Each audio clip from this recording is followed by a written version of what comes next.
Hi and welcome to this review of Dracula. Yeah, the one from 1931. And today I have my friend Brevon with me so he can share his own thoughts about this movie. So thank you so much, Brevon, for joining me. And moving over to you. Hello everyone, yours truly, Brevon Thompson is back, and thank you, Sarah, for inviting me on your channel to talk about Dracula. Now, when it comes to this film and the Universal Monster films in particular, they mean a lot to me because they kind of like help develop my love as a horror fan.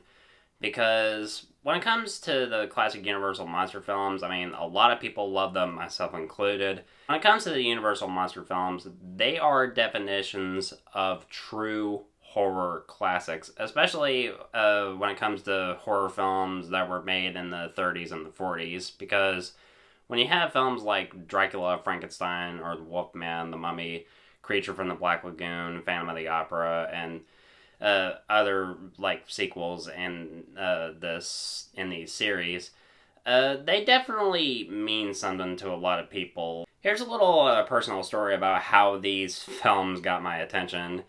I recall when I was like 5 years old, I had a VHS tape for The Mummy, the '99 version with Brendan Fraser, and I would see like promotional ads that would have like something related to certain horror films. I mean, you would have like the Alfred Hitchcock collection on VHS, the Universal Thrillers, as well as the Wes Craven collection, which was also on VHS. And of course, there was the classic Universal Monster films. And seeing those ads, all three of them, I have always loved them. And they kind of like built my love as a horror fan. And to this day, I kind of like to watch those just for nostalgia. I bid you welcome.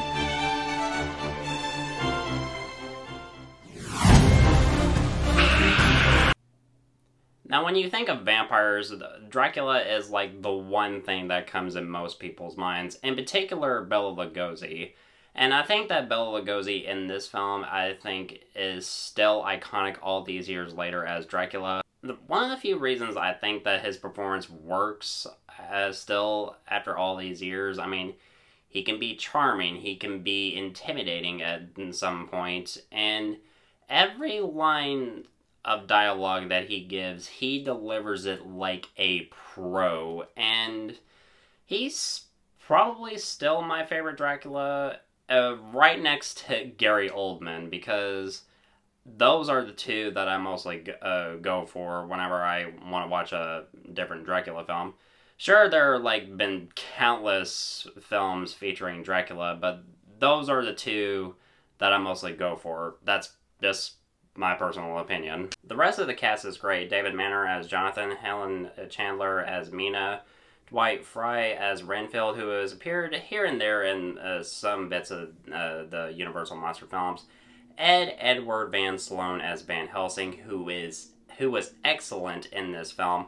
One of my favorite scenes in the film is the confrontation between Van Helsing and Dracula when Dracula tries to hypnotize Van Helsing with his powers, and Van Helsing resists, and Van Helsing gets Dracula to back off by using a cross. That scene, I have always loved that since I was a kid. And when it comes to Carl Freud, I hope I said his name right. If I didn't, I apologize. His cinematography for this film is amazing. The shots of Dracula, especially when you have like this like light in his eyes, like, it's kind of like his eyes are like glowing red because you can tell that he is thirsty for blood. And I like that he captures that he like captures the creepiness of the film, and it's kind of what's needed given for the direction for the film. And if you watch the special edition of the film, which includes a score done by Philip Glass and performed by Kronos Quartet, it gives a new feeling for the film. And I like to listen. And I like to watch the film listening to that score. I like to watch the film with that score, and if you decide to like, I mean, you could decide whether if you want to like watch the film with the score on or not.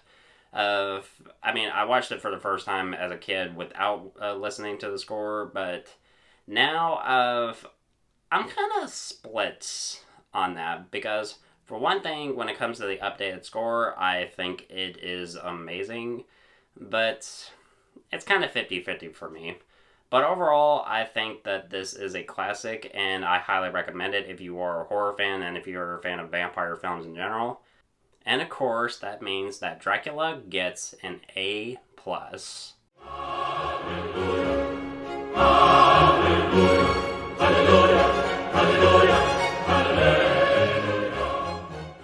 Thank you so much, Sarah, for inviting me on your channel to talk about Dracula.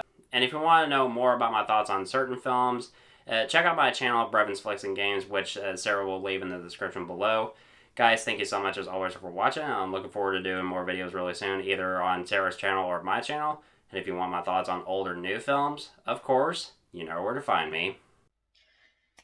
Thank you so much, Brevon, for sharing your thoughts and also stories about how much this movie means to you and the Universal movies in general. So thank you so much. So we have Dracula from 1931 from the US, directed by Todd Browning and Carl Freund, and it's based on a novel by Bram Stoker, of course. So we have Bela Lugosi, and we have Helen Chandler, David Manners, Dwight Fry, Edward Van Sloan, Herbert Funston. And you know, we all know the story. Bela Lugosi plays this Count Dracula, who is a Transylvanian vampire. Yeah. And he kind of, you know, hypnotizes and bends a naive, you know, real estate agent, Renfield, to help him do his evil bidding. Yes. And then he kind of takes up residence in London.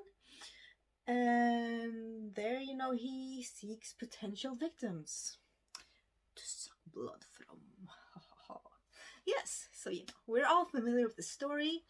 And it was actually so much fun rewatching this movie. The first thing I noticed is exactly what Brevon talked about with the cinematography and how they really marked, you know, Lugosi's eyes, you know, with that light that is always shining. So you're always focused on his eyes. You kind of almost feel like one of his victims because you're almost hypnotized by it. It's just, you know, it frames the eyes so well. So you're just, oh, almost. So, I mean, that was a very smart and clever move. And also the music and the score is really good. It's, yeah, I didn't even, because I've seen this when I was a young teenager, and then I just rewatched it now. So I kind of forgot the score. But when I first put in the Blu-ray and the movie started, and I heard that music, I was like, oof, something, you know, I almost got like chills. Yeah, so the score is really good. And then, you know, of course, we have Bela Lugosi. He's perfect as the vampire. As Brevon said, everything is delivered in such a professional and good way. I mean, the story is quite simple, but I mean, I know this is from 1931, so to me, it's still a very impressive story. And I think all the actors did a real good job, but of course, Bela stands out. Fantastic vampire, in my opinion. So I was really happy rewatching this, and I will give it an 8 out of 10. Really good.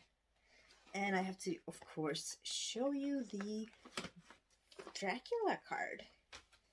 Let's see. Ah. Here it is. Yes. Wonderful. Okay, and I'm sure we have, you know, the Dracula somewhere here. Where's the money? Yeah. Here it is. Yes. So I am super happy to have rewatched this. And I think when I first saw this, I gave it a bit of a lower grade. I don't know why I wasn't like really impressed with this one from the Universal, but you know, my mind has changed now. Super happy, and I will definitely be rewatching this one. So yeah, that was our review of Dracula. Thank you so much, Brevon, and of course, as he said, if you want to, check out Brevon's channels, give him a like, give him a subscribe, support him. The link to his channel will be in the description below. So thank you so much and have an amazing week, everyone. See you next time. Bye.